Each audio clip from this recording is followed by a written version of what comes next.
question. When you think of famous kidnappings, what comes to mind? Maybe Helen of Troy, the face that launched 1,000 ships? Who was kidnapped by the Trojan Paris and taken back to Troy, which started the Trojan War? Maybe the Lindbergh baby, which is perhaps the most famous US kidnapping. Maybe Adam Walsh, which sparked his father John to launch the America's Most Wanted series?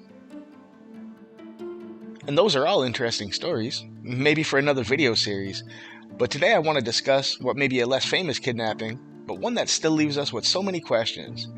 Today we're going to learn about the kidnapping of Patricia Hearst of the Hearst media family.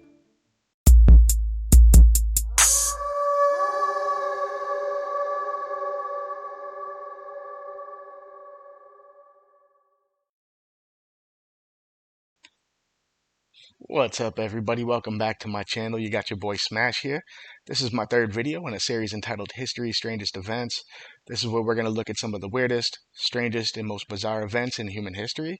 From mass hysteria to cataclysmic natural phenomena, we want to take you on a trip through our forgotten past.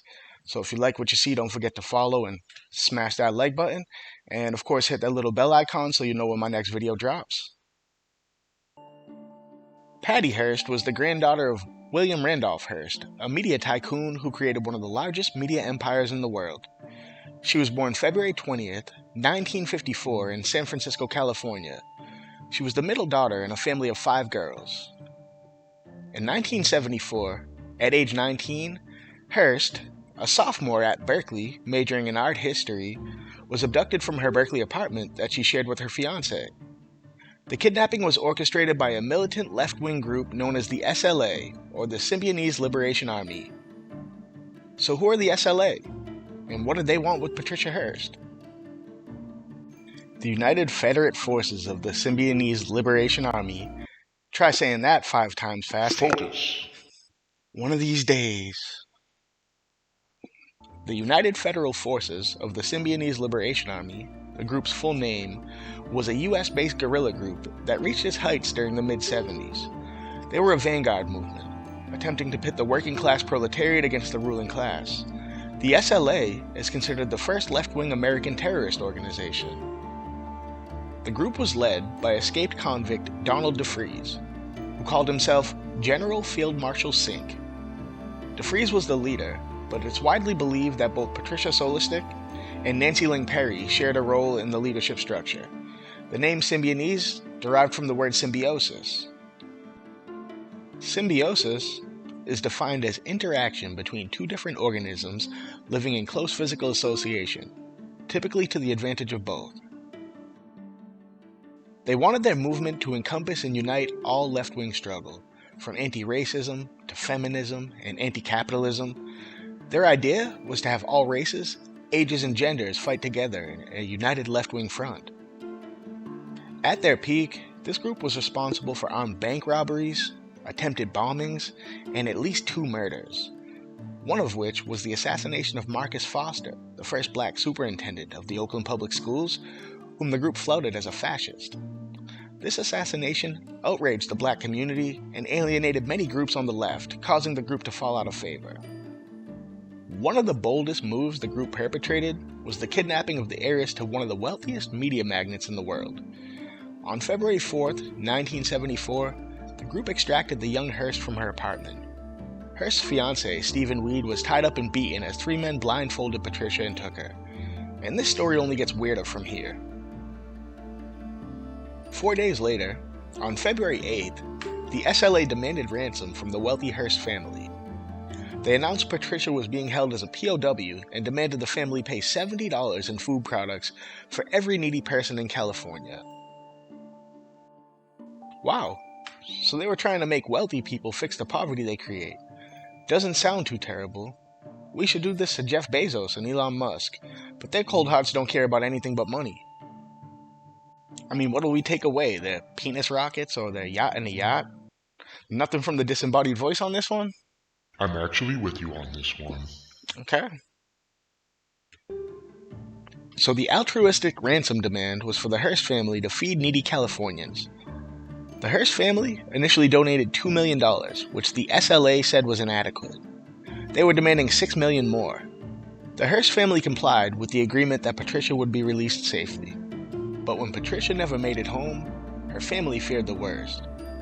That was until April, over 2 months after the kidnapping, when surveillance footage from a bank robbery in San Francisco showed Hearst participating in the robbery, and later in surveillance footage from a robbery at a convenience store. Here's an actual video of the robbery. You can clearly see Hearst holding an assault rifle.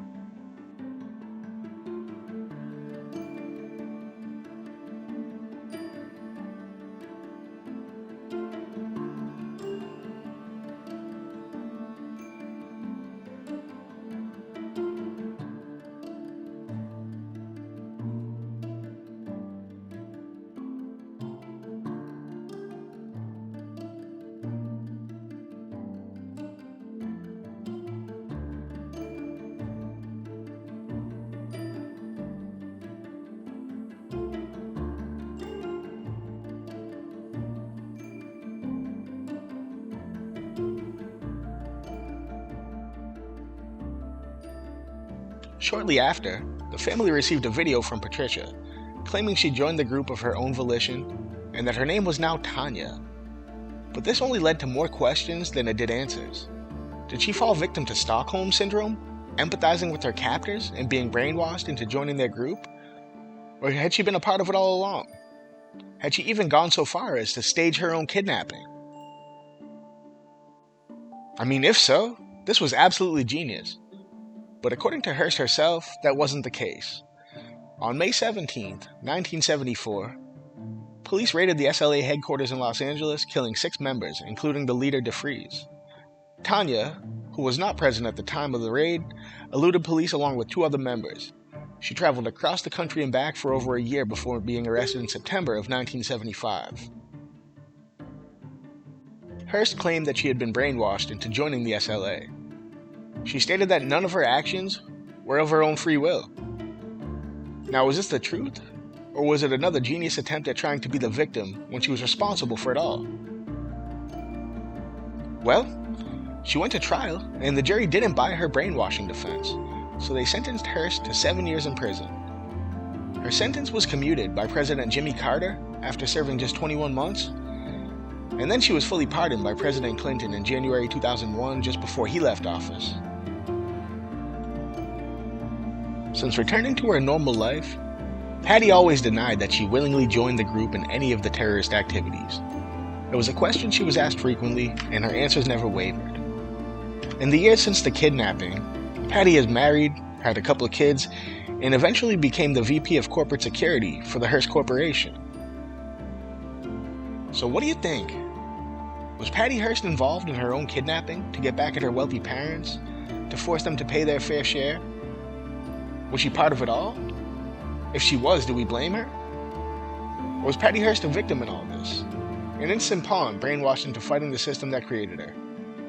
Jump into the comments below and let me know what you think about the kidnapping of Patty Hearst.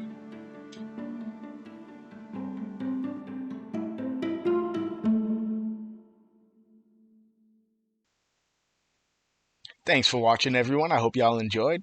Don't forget to follow and smash that like button. And of course, hit the little bell icon so you know when my next video drops.